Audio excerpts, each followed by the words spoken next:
Hello and good evening. Happy Tuesday.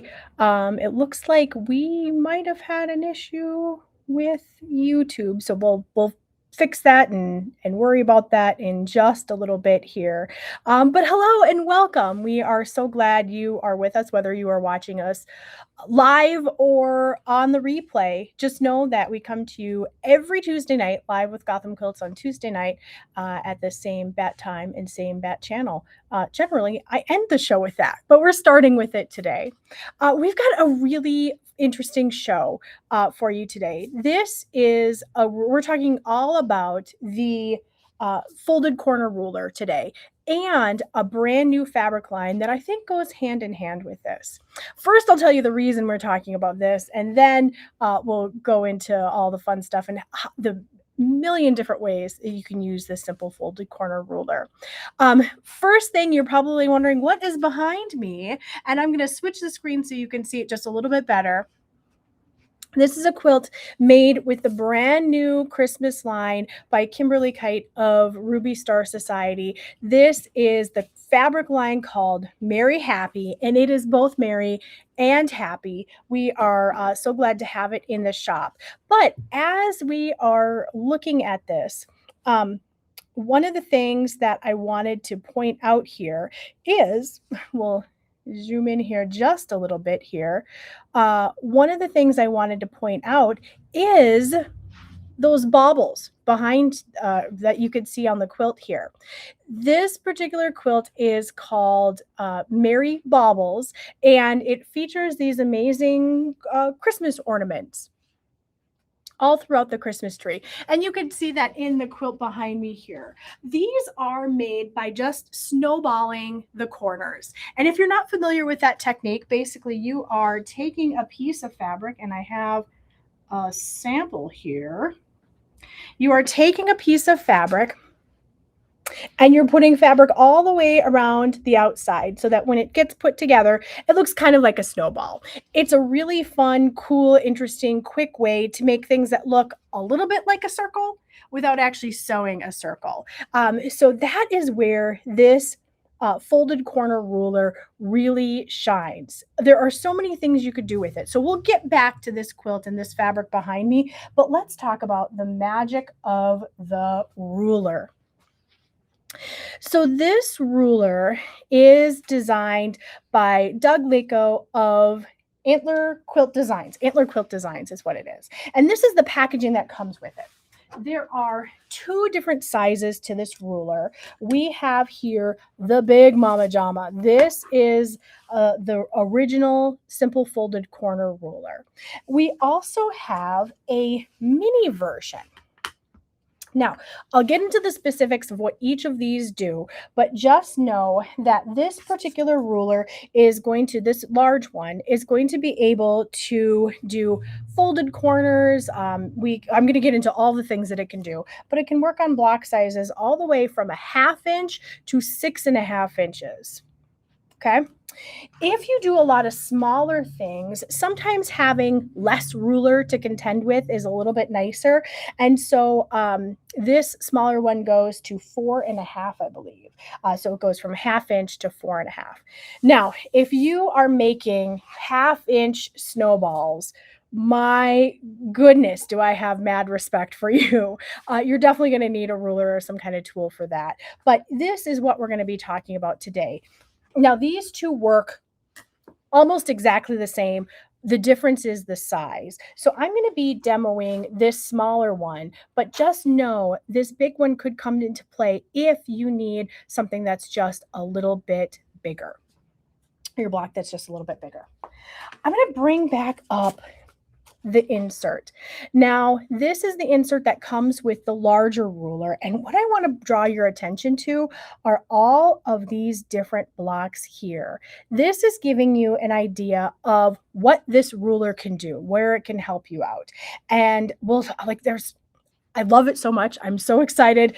I just need to take a breath and we'll get to it. But you can make with this ruler all of these fantastic shapes. And I'll show you why I like it so much. I'm going to ask producer Ken to head over to the sewing machine and get me the 1/4 inch foot that's on the machine because I'll need that in just a second. You'll see the magic of this ruler too.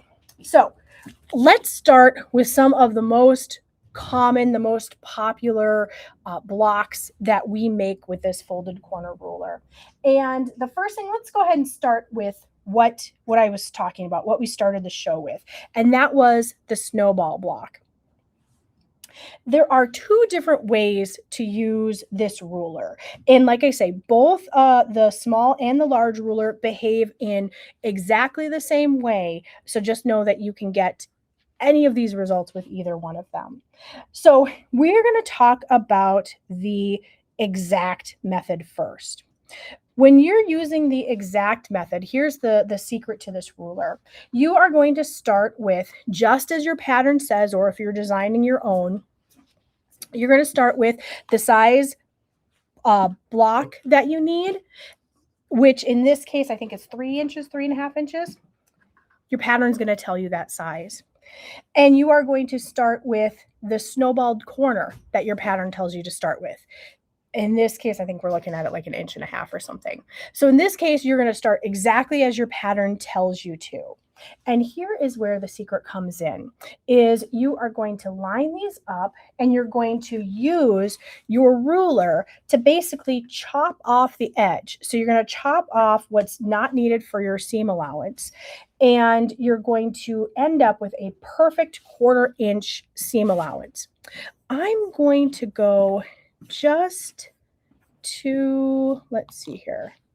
I'm going to go just to the overhead so that you can see exactly.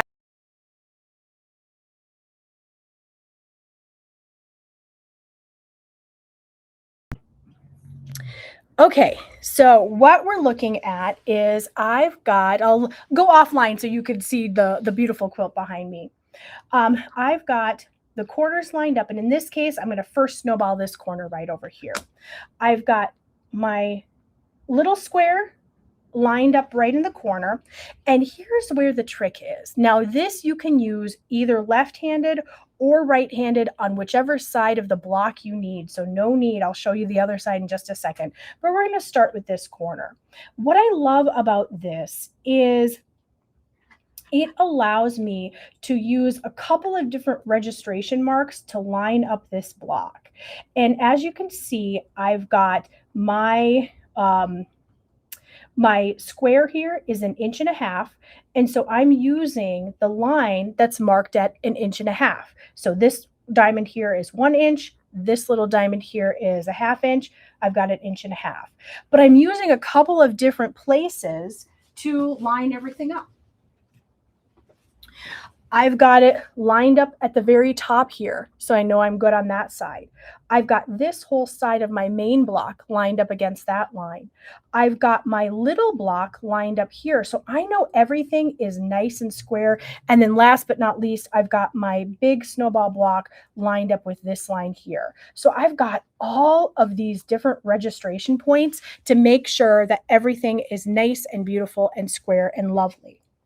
Then you can see right here that starting 1/2 inch, or I'm sorry, 1/4 inch in from the side of my block is where I'm going to cut. So I'm going to take my rotary cutter, I'm going to hold my ruler, and I'm just going to cut off that edge here.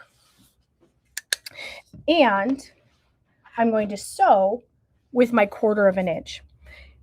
Here's where I love it. Now, if you use a 1/4 inch foot like this guy here, a 1/4 inch foot is just going to be, they have it for all the different sewing machines, and it's got a little dealy bopper here, a little, a piece of metal that makes it so that you are going to sew a 1/4 inch.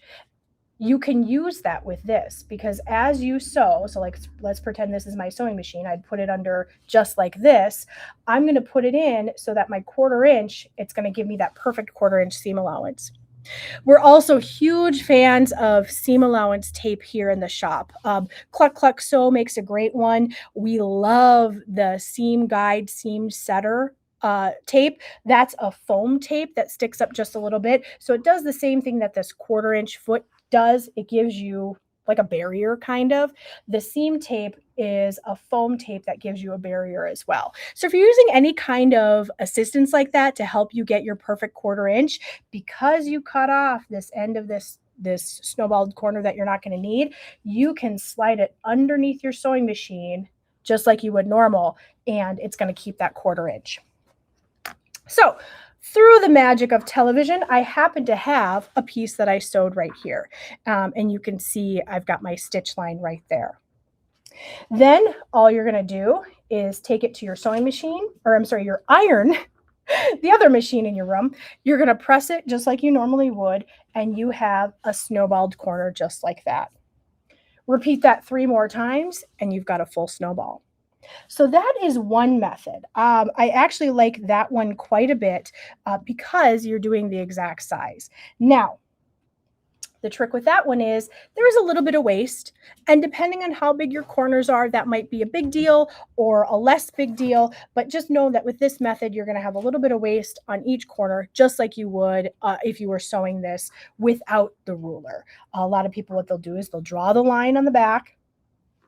Let's see if I have, yep, I have a square. I'm going to borrow this from the next one. They'll draw a line on the back and then sew either on the line or just to the next of it, and then cut that off. It's a really common way to make snowball corners. This ruler is fantastic for another method as well. So I'm going to take that, I'm going to go back to that same snowball corner example, and I'm going to show you the other way to do this. So that was the exact method. This is the trim method. With this one, you're going to start with your same main snowball. This is going to be the exact size that's listed in your pattern. And then you are going to start with a square that's slightly larger than what it says in your pattern. Now, in the ruler guide, we'll open this up. In the ruler guide, there is a little chart that will tell you if you're using the trim away method and your finished corner size is this. So your pattern tells you to give a square that's 1.5 inches. Then what you want to do is make a square that's actually 2 3/4. So in this example, my pattern tells me to make a size or a square that's 1 1/4. I'm going to make one that is 2 3/4, one square that's 2 3/4, and then I'm going to cut that into 2. So I have 2 triangles, okay?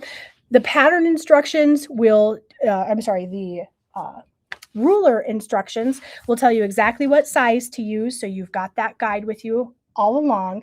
But you can also, because you're trimming it down, you can kind of just guesstimate. You can kind of make it a little bit bigger than you need. But what you're dealing with is you're starting with a triangle.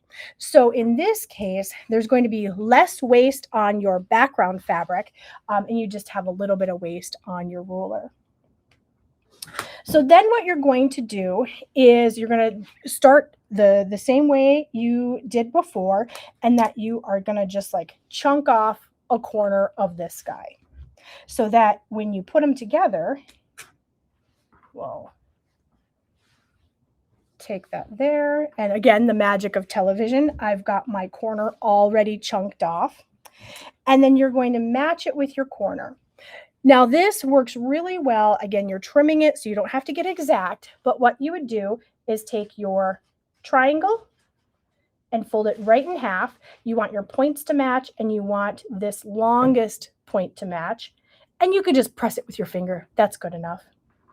And then you're going to take your square with your corner chunked off and match these up. So you're going to match up your farthest corner here and then your chunked off corner.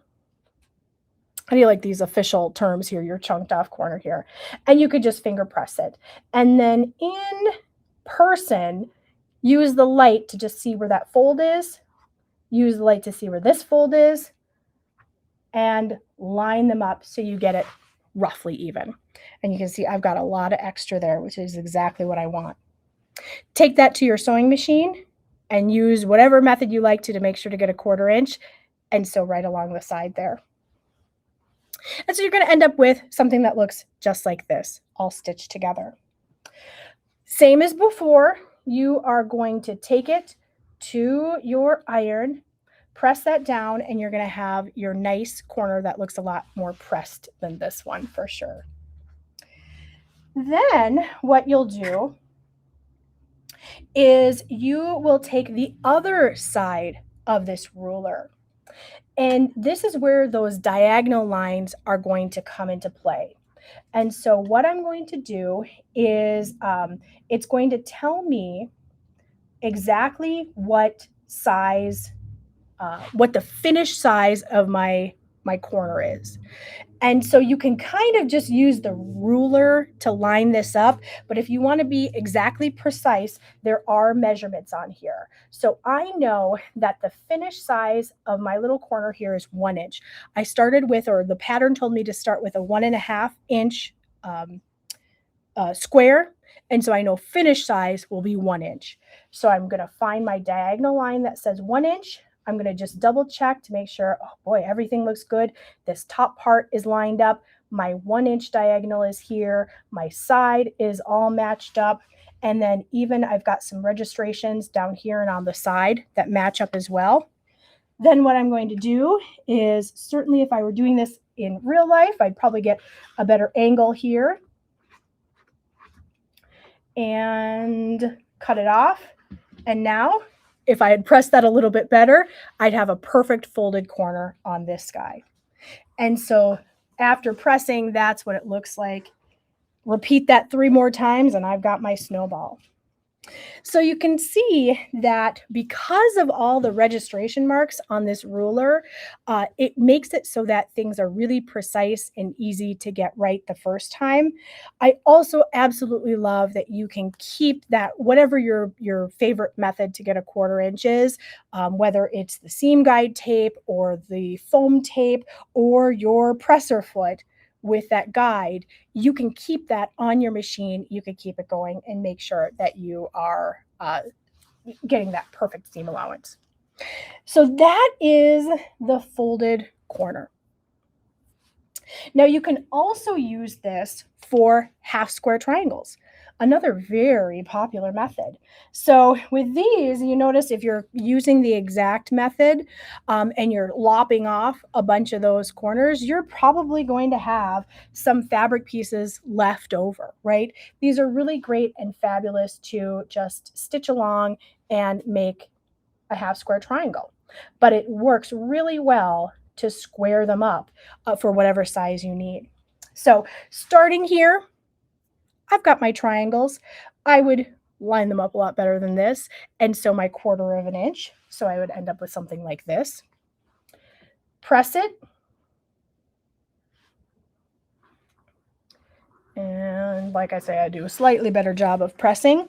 And then I'm going to use that same method that I used for my corner, and I can trim this up to whatever size I want. Now, keep in mind that the marks here are going to give you the finished size that you want. So for example, if I wanted a 2.5 inch finished sized half square triangle, I am going to find right here, there we go. There's my 2.5. I've got the 2, I've got the half, and I've got this line, the 2.5 line, right on that diagonal angle. So I take this, I trim it up, kind of an odd angle here. I will flip it around and do the same thing. I'm going to put my 2.5 on this, and now I've got the white side here to trim that up, and now I've got my beautiful half square triangle that finishes at 2.5. It's a great way to trim those up really nice and easy, and you'll make sure that your points are always exactly right because you're using a diagonal line right on that stitching line to make sure that you're lined up. So that is how you can make and trim half square triangles really easily. You might say, what else can I do with this ruler? And I'm going to say lots. Let's move on to... Can you see comments? No. Oh, I can't. Let me go into the comments here. Let's stop and we'll get some comments, see if there's questions. Okay, so yes, I thank you so much, Sandra. It took me a second to find your video. Right before we went live, we got disconnected with YouTube, and so what we're going to have to do is come back and put this in as a regular video while we're trying to figure out how to get reconnected to YouTube. So I'm so sorry. I hope you found us on Facebook, or we'll definitely send something out so you can catch us on the replay.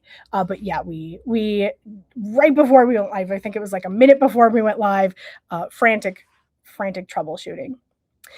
And if you weigh the scraps, the waste is probably the same. Yeah, I think a lot of this just comes down to personal preference, how you'd prefer to do the if you'd prefer to have scraps. So if you do the trim it off method, like I say, you're going to end up with some of these triangles, and depending on how big they are, you can make some really fun things with just your scraps, like you get a little bonus quilt out of that.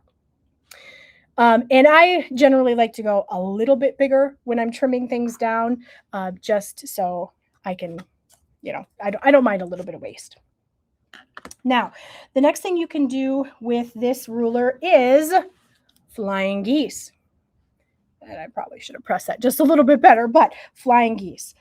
Method is going to start out pretty similar.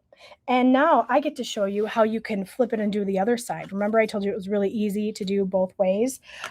You are going to start out with the one at a time flying geese method. So if your pattern gives you those instructions, otherwise there are only so many sizes of flying geese that we could have. In this case, you're going to start with your goose, I guess we'll call it, the size that says in your pattern. And then your sky is going to go right in the corner. So we'll start on the left side. Last time we started on the right side, we'll start on the left side here. So same thing before. Remember, I had it oriented like this when I was doing this side. All I have to do is change the orientation and move it just over to the side. And so here we are again. We've got all of these registration marks to line up. I've got a line down here to line it up with my sky, a line at the bottom to line it up with my sky, and then to continue on with my goose and the top and the side here. Take my rotary cutter, and I've got my corners cut off. I'll turn those into a half square triangle later. And here you can kind of even see right where this line is that goes along, that's where I would be stitching. So I'm going to take that to my sewing machine, stitch, stitch, stitch, stitch, stitch, and I end up with a piece like this. I would go ahead and press that open at this point, and I would end up with something just like this. Oh, I did not bring with me another square, so we're going to have to just use our imagination here, but we'll just take the one that I cut earlier and pretend I didn't cut it. Okay, so let's pretend that this was a whole piece. I messed up my demonstration here. But here is my square. Again, the magic of television, we're just going to put that back together here. So I have the other side of my sky. I've got my ruler. It was like this before. I'll turn it like this. Same thing as before. I'm going to use all the registration tools in my arsenal to make sure that this is lined up and nice and neat. I would probably spend a little bit more time, but you know the drill. Make sure that everything is lined up nice and neat. Take my rotary, cut it. Oops, I missed a piece there. There we go. And now on this side, I would take that and stitch again. Once that's done and pressed, I end up with a perfect, lovely flying goose. Just the one goose. So you might say, now, what else can I do with this? I got a couple more things, but you saw the list of all of the different kinds of blocks you can make. This is also fabulous for making a square in a square. So if you are going to, like the beginnings of an economy block, let's say, we'll call it. So very similar process. It's just the size of the things that change. Now, keep in mind with any of these that we're doing, you can use either the oversized method or the exact trim it off method. And in this one, I kind of prefer the trim it off method, but like I say, oversized works just as well. So same thing here as the snowball. I can already tell that one's a little bit crooked. Same thing as the snowball. I'm going to take it. I'm going to line it up, but now we're a little bit bigger. This is kind of like if a snowball and a flying geese block had a baby. That is what this would be. So I'm going to take that, stitch it. There's my stitched piece.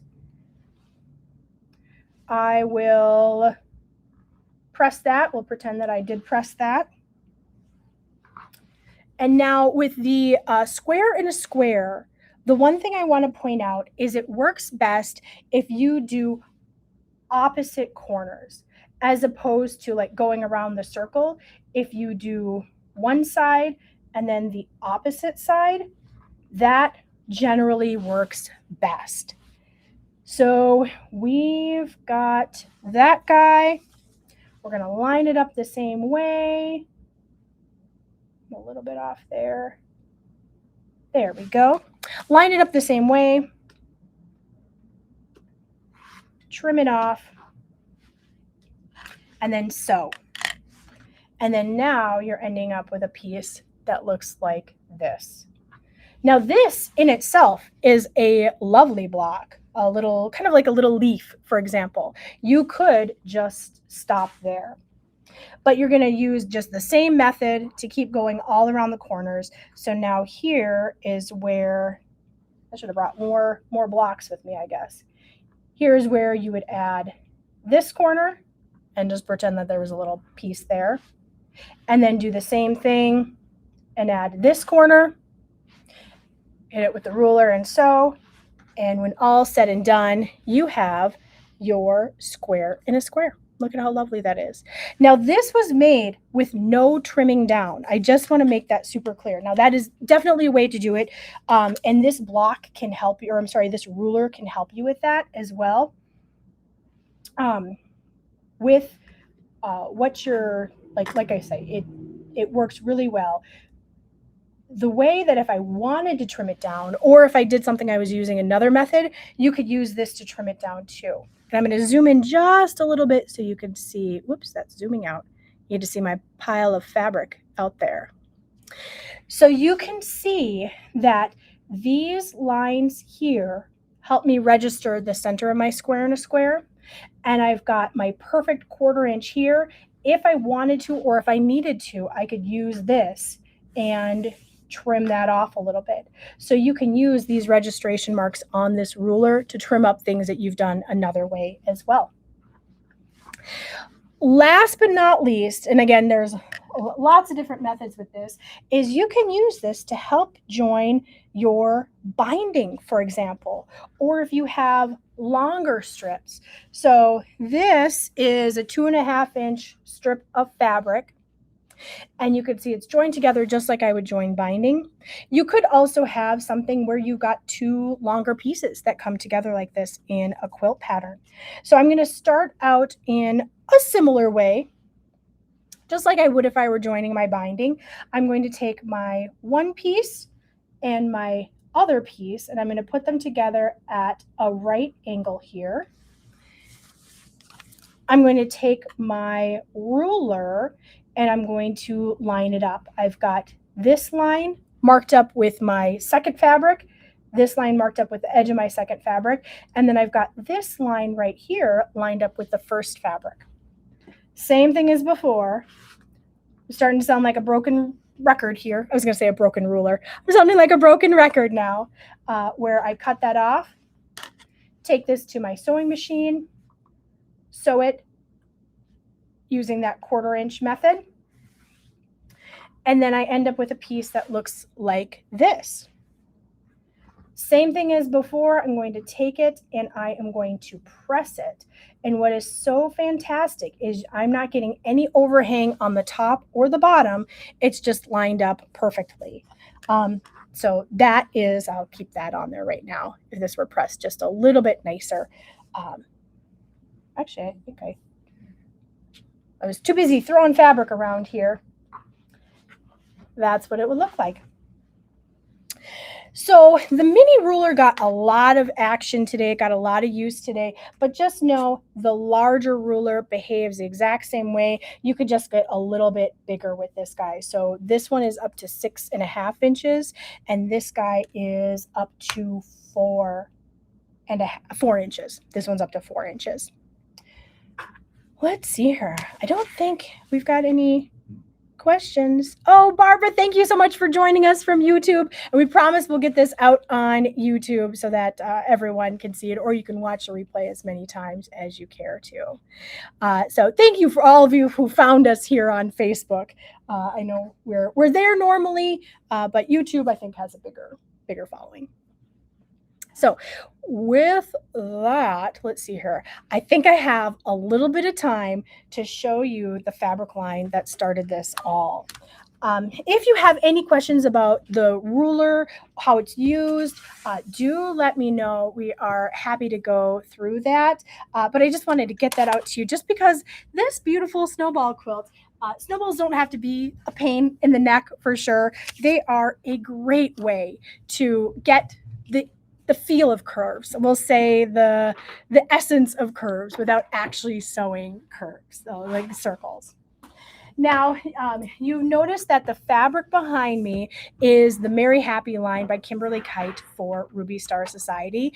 In those, I'll show you the panels first, but in that line are 2 panel prints. Now, these are sold as yardage. Each of the blocks is about 4.5 inches, 4 inches if you're, oops, we'll hold it this way so that you can see it a little bit better. But really cute, fun things. There is we'll call it more traditional, I guess, as traditional as Ruby Star could be. All kinds of fun holiday things, ornaments. And then there is the very Ruby Star golden colorway. And so here are all of those. The dog, I think, is probably my favorite. I think he's pretty cute.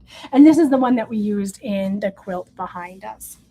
So I am a little bit running out of time here. I'm going to turn into a pumpkin here soon. So I will go through this fabric super fast so that you can see it all.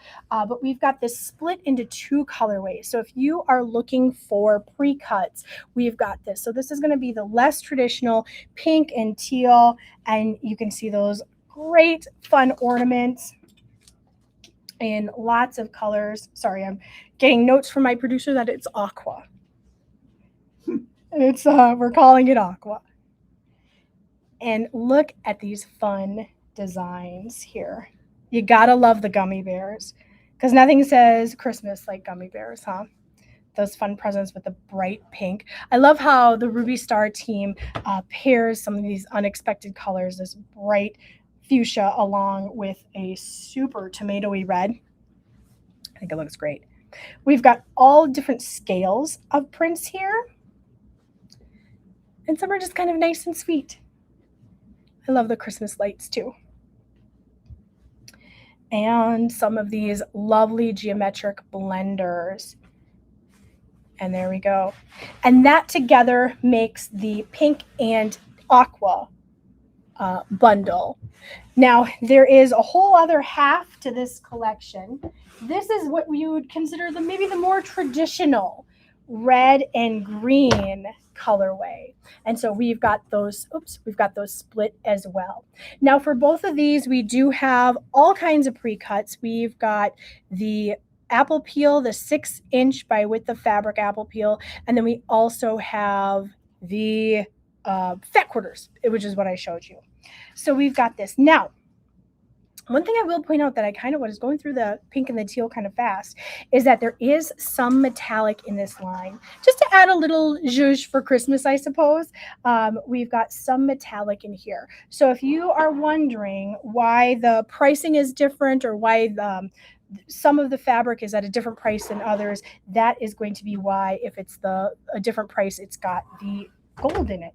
Some of these are not. Like this one does not have any of that gold accent here. and nor do the gummy bears, although I wouldn't mind a golden gummy bear. Might be kind of hard on the teeth, I guess. So here is that. All the same prints as before, just in that slightly different colorway, and you gotta love a gold with it. And look at those cute presents. This one is really unexpected. I kind of love it with that almost neon pink there. And the very sweet prints. And this one I love too, just a little bit of confetti. I'll fold that over so you can see it without it bleeding through. And then this guy, I think a really good use of the metallic in there. This one is that geometric with metallic.